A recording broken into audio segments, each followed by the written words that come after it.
back again. Nah, hey. How you doing? We're back. Welcome back to There's an I in Marriage podcast. Today, so in our previous videos, we talked about grace and healing. We went into a lot of detail about a lot of different things. But this time we want to hit on a specific point when it comes to healing and giving yourself grace, but more so healing. And it's when you have a soul tie or soul ties and sex overall before marriage, like in marriage, all of that. And I mean, I can start this one off because I know this was an area for me in the last 2 years where I've had to heal. So I guess with soul ties, people experience things differently. So Yes. what you probably heard in the media about soul ties, and you need to get over soul ties and this and that. Understand that nobody has a cookie cutter situation where you have either a relationship or relations with someone, and it's supposed to be just easily deaded. So no. there's like all types of lingering factors that happen, and I know you're going to go into your story about it. And that's kind of really what we want to talk about, because we both have two different back stories. Yeah. Two different backstories. For me, so when I finally started claiming abstinence with you, obviously I started to be committed with you. It wasn't a thought in my mind, like soul ties and trying to recover from them. Like, they weren't bothering me.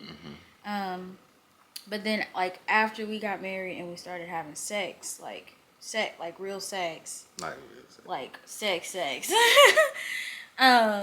It was certain things that would come up in the back of my mind, like, oh, I remember this or I remember that. So to kind of backtrack, you know this already, but my last relationship, I lost my virginity very young, and my last relationship, I thought there was something actually wrong with me. So it was a lot of times I just wasn't in the mood.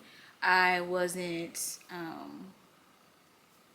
very considerate in certain situations, and then I would get upset when he would go elsewhere to try to, or go other Take routes. care of himself. Yeah. And I genuinely thought something was wrong with me. Until I met you, and then I started to realize, and we started to have these conversations. I started to realize, like, okay, it's not me. It's really that relationship was not good for me. Therefore, it wasn't good in these areas. What makes me think it's going to be good in the bedroom?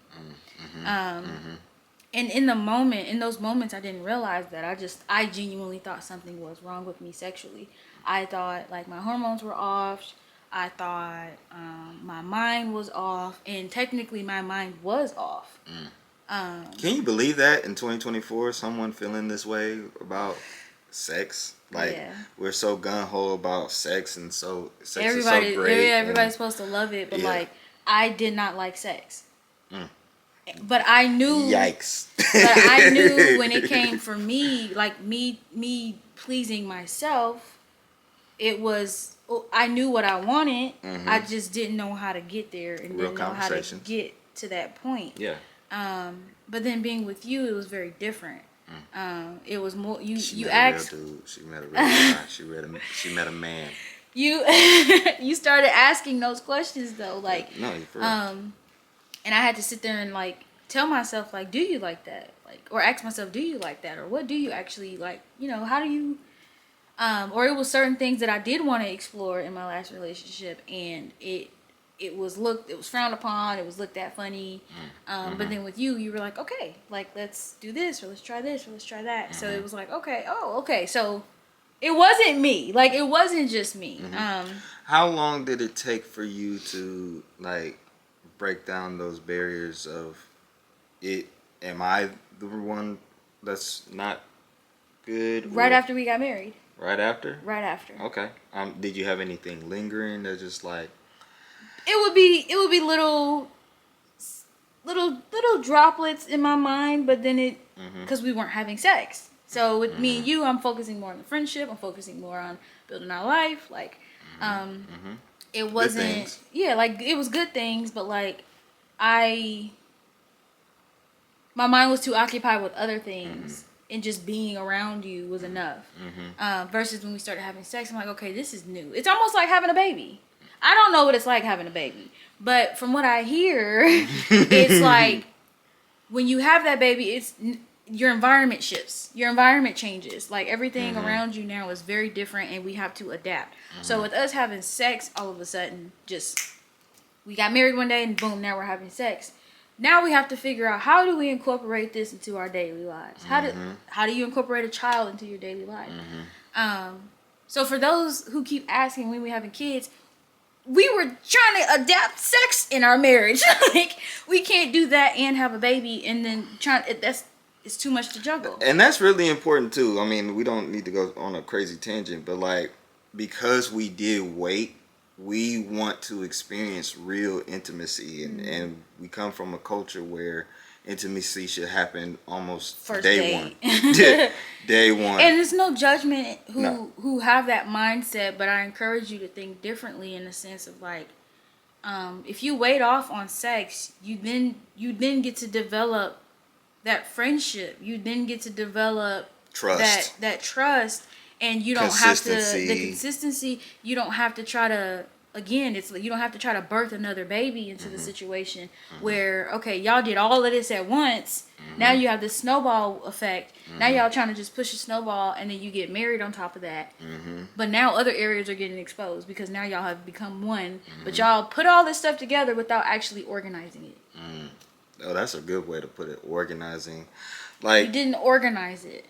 like us getting married, of course it was, we make it sound like it was a no-brainer, but it was because we really did ask all the questions up front, and we built trust, and like we communicate in a way where it's like whatever, if somebody outside of our marriage were to say something, it just doesn't make any sense. And like because we operate in consistency, we don't just operate because we love each other. We operate in a level of consistency. Yeah, which is but because I love you, I want to be consistent. Because I love you, I want to. Because you are my friend, I don't want to hurt you. I mean, of course, I'm not perfect. Of course, I'm going to do things that will hurt you, but I won't It's not do the it same intentionally. as somebody who you just met. I'm not playing get back with you because Yeah. it's like that. It's like, I don't know if any ladies know who've tried this, or men too. Men like, too. I'm not texting first. I'm not doing that. I'm not doing it with you. If you want to be my friend, if you want to get to know me, if you want me to trust you, if you want me to, I'm not just doing be that to my husband. upfront. Yeah, No. I'm not doing that. She don't play games with me, and I ain't got time for that. And I told her that. But that's because, again, it's no judgment to those who have not, but I hope that this is a moment where you're like, have I done that in a way for you to examine your eye before you get married, or while you're even married, because there are some married folk that play those games. Like, there's been times where I was angry at you, but I'm like, you know what? Let me text him first. I'm gonna say good morning first, or I'll wait till he texts me because I know he has a busy morning. He texts me. I'm not gonna be petty because he always sends me good morning with a kissy face. I'm not petty. Me would have been like good morning, no emoji, but I usually send one back. That's petty, and you would have known something would have been off. Yeah, so stuff like that, that like hurt. if you don't organize that within yourself and within the relationship before having sex, it's gonna, you know what I mean? If you can't talk to each other and fix those emotions. I guess like I can explain like somewhat of my backstory, because I came from doing the sex so early on that I never really thought about organizing and actually being a friend and actually gaining trust and stuff like that. Like I was so I was lost in the sauce. I was doing my thing, and I mean, honestly, when it comes to soul ties, I think I would say, even though my numbers are, give or take, whoever thinks is high or low, I would say is relatively high. Yeah. Overall, like soul ties, there was several that I really had to be like, you know what, I have to let this go because it's not good for me, and there's no real friendship. I later understood it was no real friendship. I was just so focused on pleasing myself, but in the midst of like trying to keep an attachment with someone, and we have that habit because we live, like, again, we live in a society where we want people to fall in love with us in 3 days. First of That's a all, running joke. That's actually that's scary. that's actually being toyed with in the spiritual realm That and is- with evil spirits. that Like, is so scary. we need to change. We gotta change that.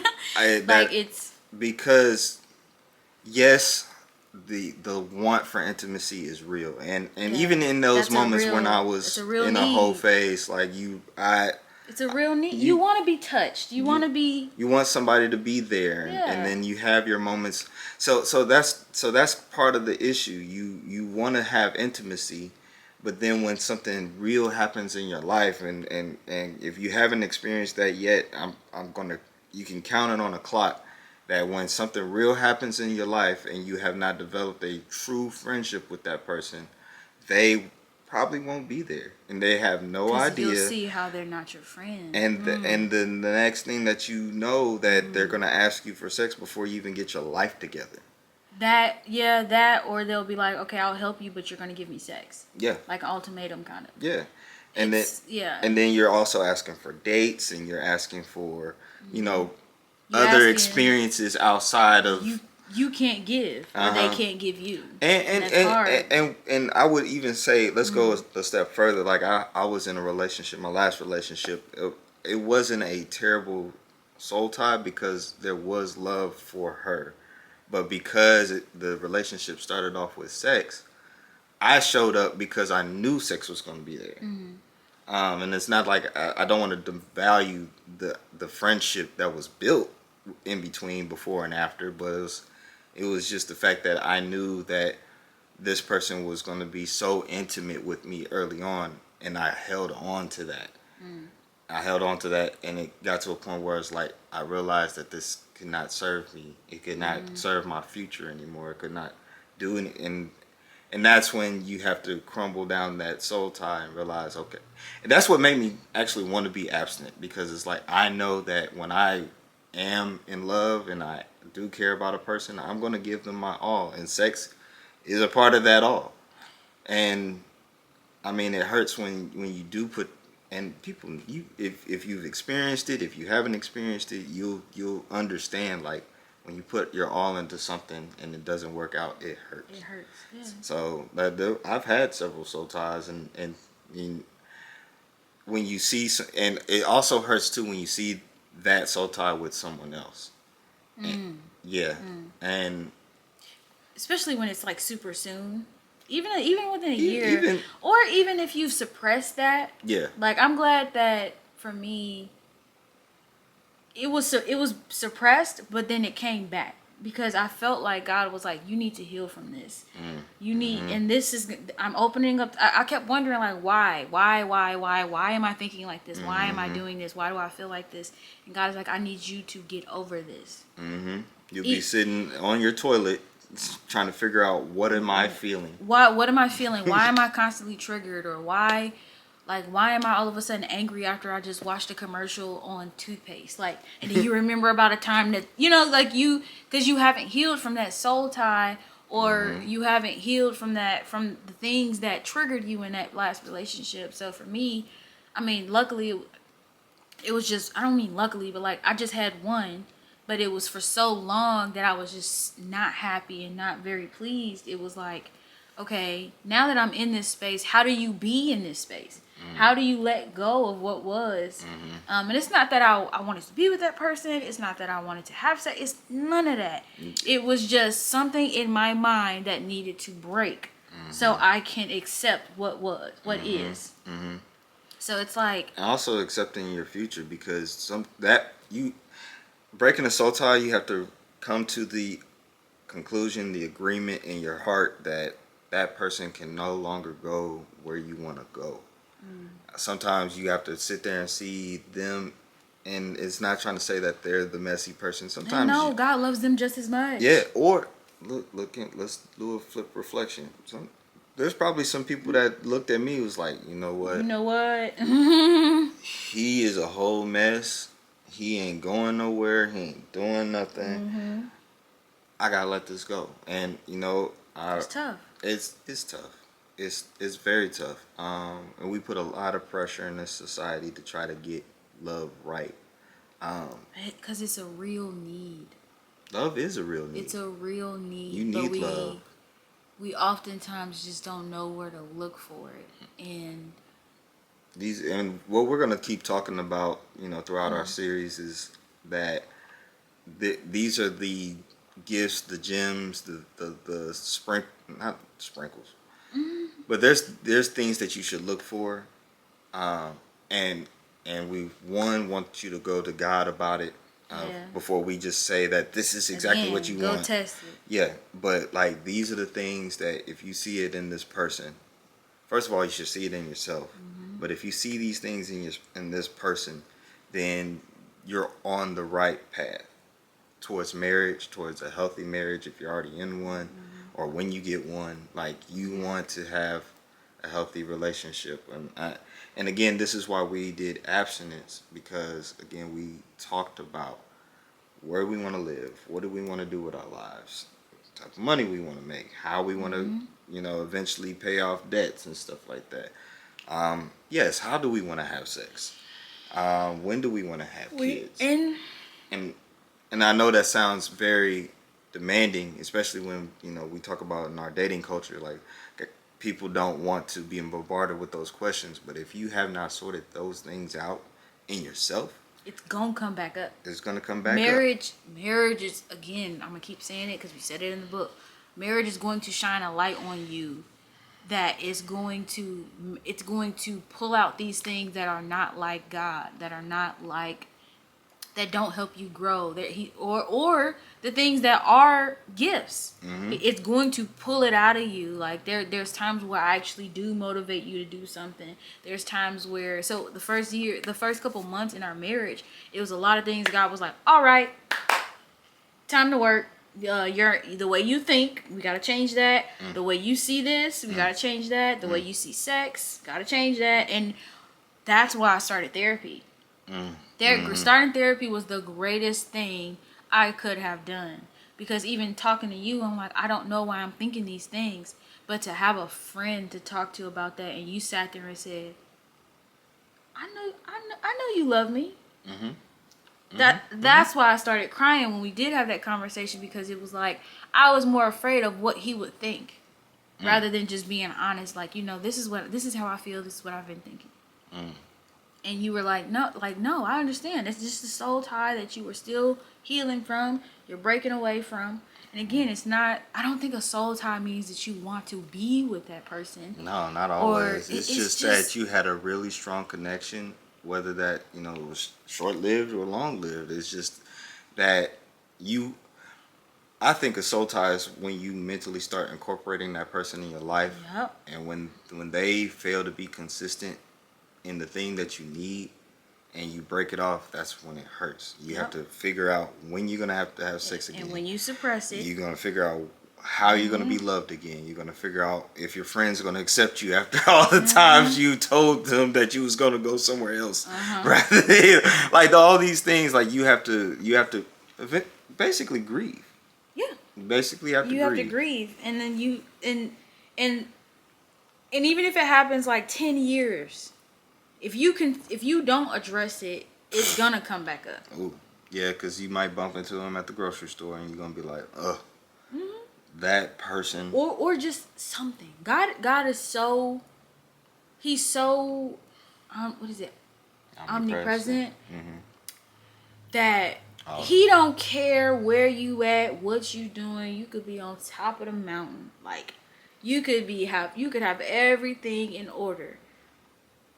But to refine you, he's going to be like, you've taken all these steps, but there's just one more thing you have not addressed. And that's that soul tie from 1992 that we need to talk about. Jeez, he's not going to you know what I mean? Like, or 2003, or like, he's not going to let you He's not gonna let you just suppress that. Like, and it's not out of, oh, I want you better, I want you this. It's out of love. Because I know when you let that go, the peace on the other side. He knows something we don't. So when something keeps coming up, or something that you are like, why is this coming up? And this happened years ago. It's because it's something in that he just needs you to flip the switch on, so he can get you to where he needs you to be.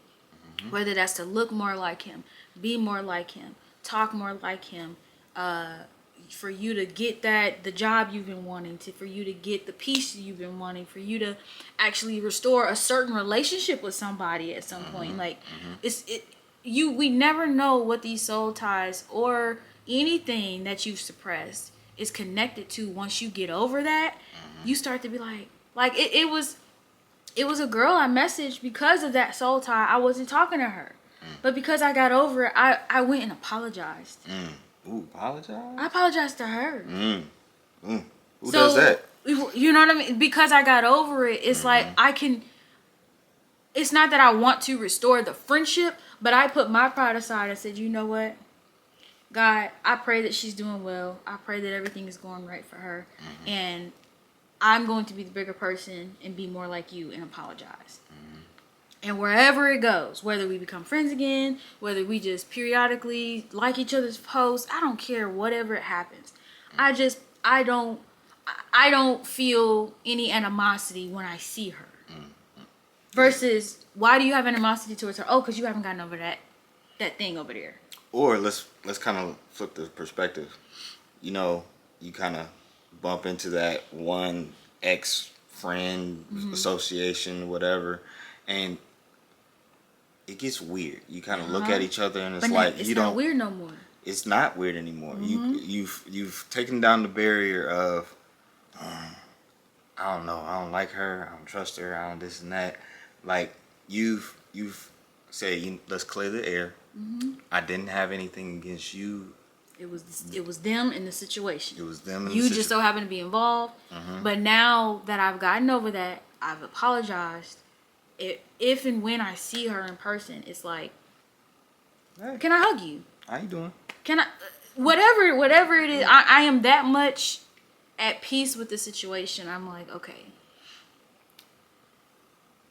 The old me would have been like, nope, I don't ever would have see her or him or the like, I don't. You got to look over your shoulder every time you're around them and stuff like. And I don't want to be like that. So, you kind of brought it up when we talk about how God wants to refine you. I know we talk about how heavily God is like trying to do things in our lives, but I want people to also see beyond what they see when we hear about God.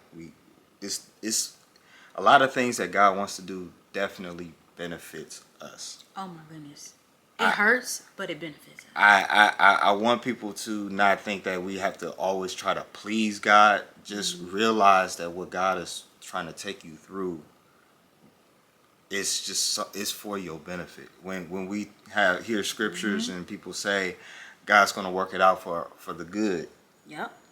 It's because whatever God is trying to pull out of you, or whatever the situation brings to you, let go and just be able to say, God is going to work it out. Kind of flip the script here. Like when I stopped lying, like we'll talk about that later on because we think that's a very important topic. But when I stopped lying, I realized that, okay, if I come in with my truth, whether that's me and late on the job, whether that's, talking to some friends about a certain situation, whether that's whatever, I can be myself, and whatever happens next, that's on you. That's on the environment, because I'm at peace. And if you want to hoop and holler, I'm sorry. I'm sorry. That's why I said it's on you. It's on them, not you. It's on you. Like I gave you what I had, and you do with it what you please, because it's the truth. You can't hold it against me. No. It's out there. I put it out there. You know what I mean? And that's why, like, going back to what you said, that's why 1 Thessalonians 5:16-21 has been on me, because everything God does is for like it's His will.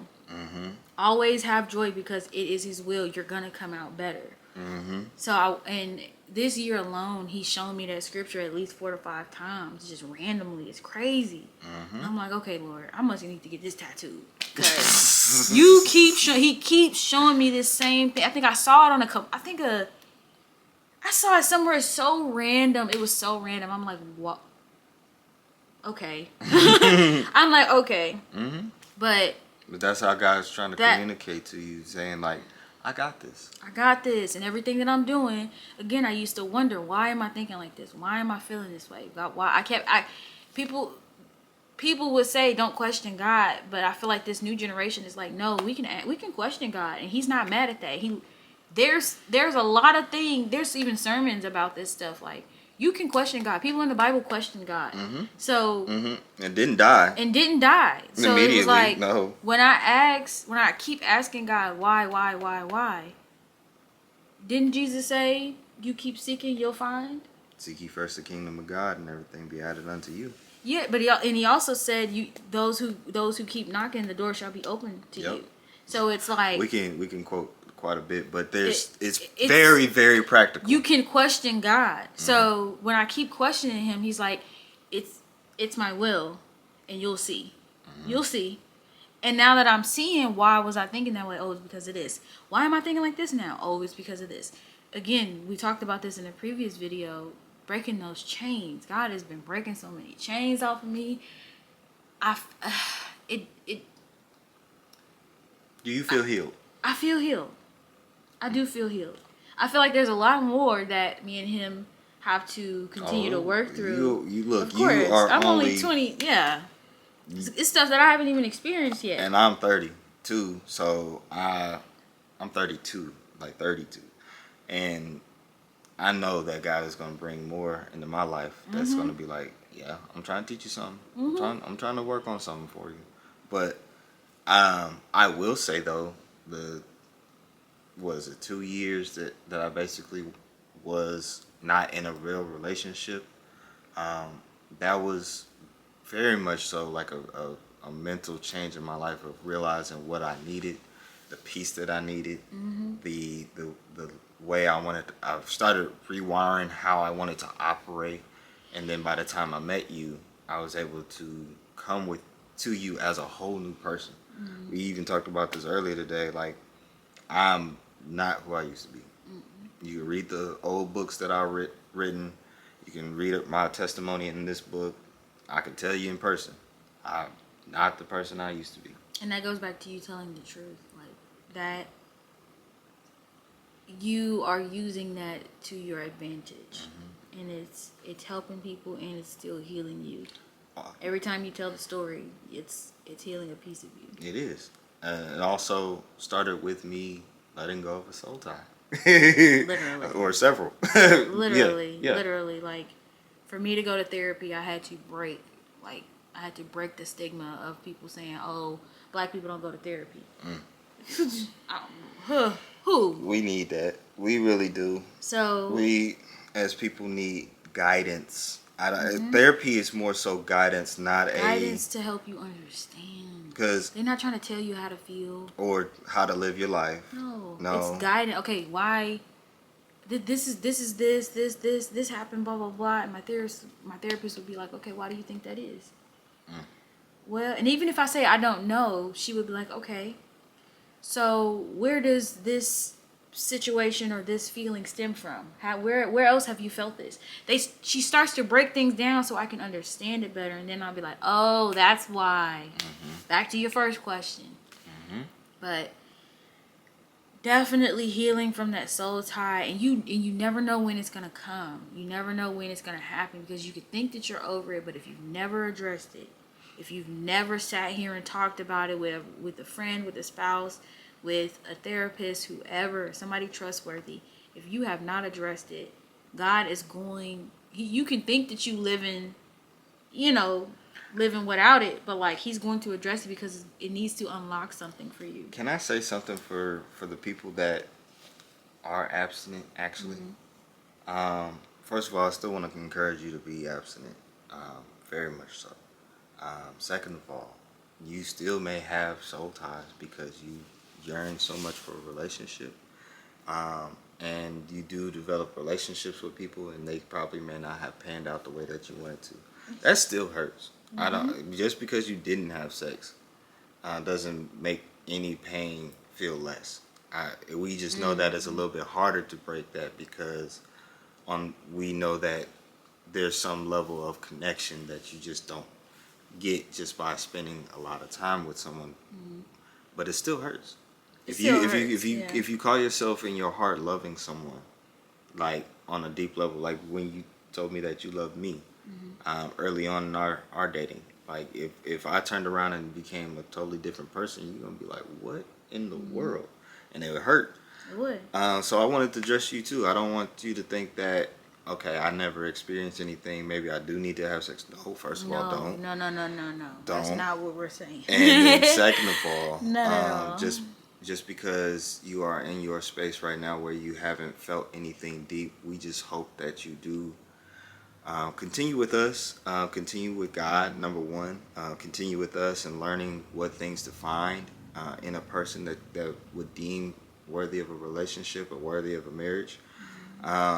And then we hope that you actually get that person Mm-hmm. because no amount of time on this earth without someone that is um, not fitting for you, like it's really hard to get that time back. I guess that's what I really want to say. So don't feel like out of pressure that you need to be with someone and you got to get it right. Just learn who you are. This is what this podcast is about. Learn who you are. Learn who Learn you are. what God wants for you, and then just walk in that favor until things align for you. Okay. That was a good way to end it, man. Yeah, That's good. I was trying to. Hey, we love y'all. Book coming soon. I know we keep saying it, but if, when by the time you hear this message, Oh, just we got everything new. We got the colors. Oh, everything. The book cover. yeah, yeah, and we're gonna be doing the doggone thing soon. So, Mm-hmm. please tell a friend if this really helped you out. Please like, share, comment, uh, do all the nice things, and we hope that you have a blessed week.